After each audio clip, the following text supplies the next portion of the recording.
først og fremmest som altid, så skal vi jo tage et kig på... Og det gider jeg ikke se på. Det store talentet fra... Det prøver jeg igen, det var noget lort. Det store talentet var godt. For sig her i dag og resten af sæsonen. Det var forkert, stop lige.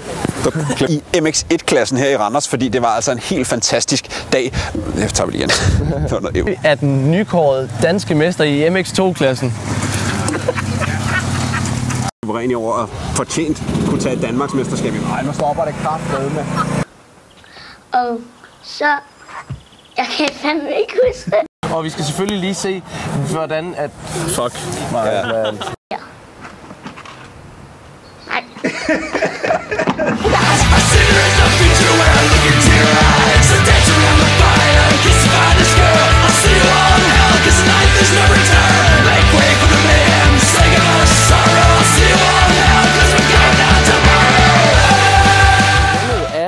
Nick Kaunberg, han tog også den samlede stilling.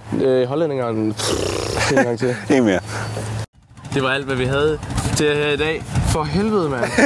Top 5 blev lukket og slukket, kan man sige. Ja, det kan jeg ikke huske.